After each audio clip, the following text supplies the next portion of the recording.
everyone, welcome back. Thank you so much for joining me today. Elena and I have been having a little bit of a debate. She's kind of upset with me because, it's January and she's like, Mom, you should have done good, healthy recipes for people. And I know that's true. I know all of you are trying to diet and trying to do good and keep your resolutions, but let's just be real. A person has to have a little chocolate in their life from time to time, right? And Valentine's Day is right around the corner. So what my thinking is today is I want to help you be able to show that special person in your life that loves chocolate how much you appreciate them by teaching you to do a hot fudge cake. Now, Elena and I did this recipe last year in March after the quarantine first hit. We were just goofing around and we would do some Facebook Live videos. And we did hot fudge cake one night and it had a lot of really good responses. So I thought, it's quick, it's easy. Even if you don't know how to cook at all, you can make a hot fudge cake. So I'm gonna show you how to do that today. But before we get into that, let's look at a couple of recipes, a couple of cookbooks. This one is called In the Kitchen with Mary and Martha. This is a cookbook that I've had for many years. I think that my mother-in-law actually got this for me while she was at a singing convention one year. But it has some wonderful, good recipes in it. And my point in sharing this one with you is when you go to the library and you're looking for a cookbook, don't be afraid to stray away from those common names. We all know the celebrity cookbooks, or maybe those cookbooks like Southern Living and things like that we've grown up with. We know those are going to be good.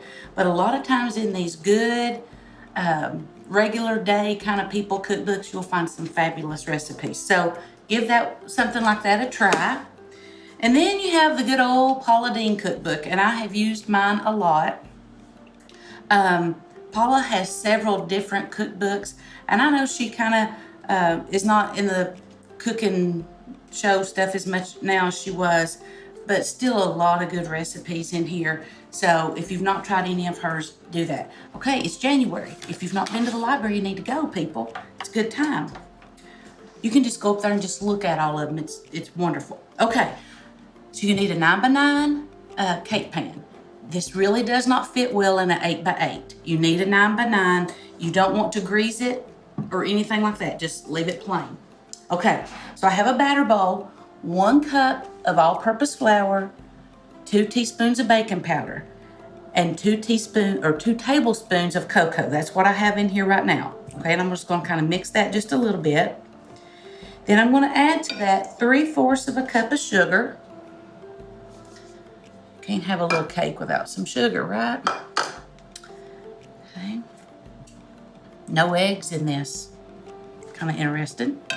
A 1/2 cup of milk,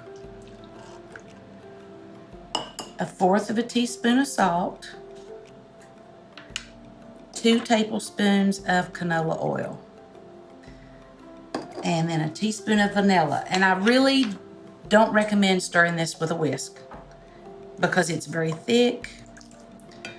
It will stick and you might lose some batter that way. So just, if you have, this is kind of like one of those scrapery kind of spoons, so that you don't lose batter. So we're just going to mix this up. Now this is hot fudge cake. Let me tell you something. Put your water on the stove, let it boil. Okay? The first time I made this, I thought, well, hot fudge.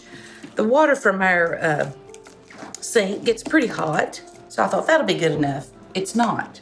You really want it to be hot. If it's not hot, then you're not going to get that fudge consistency in your chocolate. Okay, so, all right. So that looks good. I'm going to pour it in the pan. And you may be thinking, well, that doesn't look real chocolatey. Just give me a minute. I'm gonna have some more cocoa in there, so just hold on. Not done with the chocolate yet. I don't know a chocolate lover that doesn't love hot fudge cake. I mean, it's gooey, gooey, good. And try to get as much of that batter as possible out.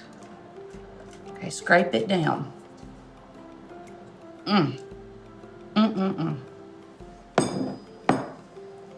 Now, Valentine's Day this year, if you haven't looked, falls on a Sunday.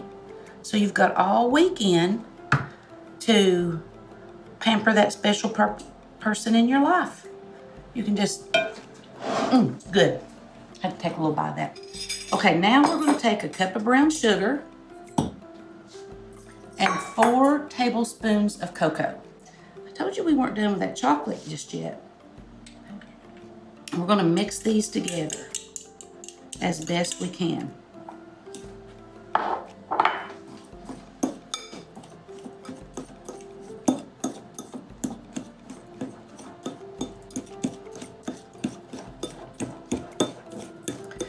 My brown sugar, I had a bag that got just a little bit dry, so it's not as moist as I normally like it, but it's going to be all right.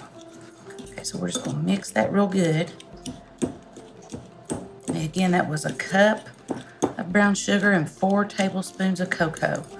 All right, now, here comes the magic.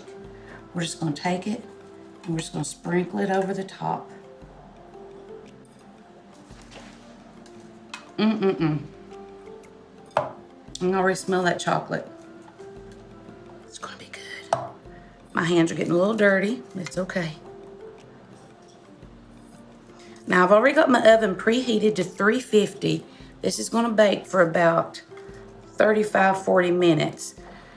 And if you're making dinner for your lovely, you want to time it to where this can come out and be eaten pretty quickly. You know, it's better to eat it pretty soon after it comes out of the oven. You don't want to make it and then let it sit there for an hour, because rinse my hands off. Okay. Now, I need 1 cup and 3/4 of hot water.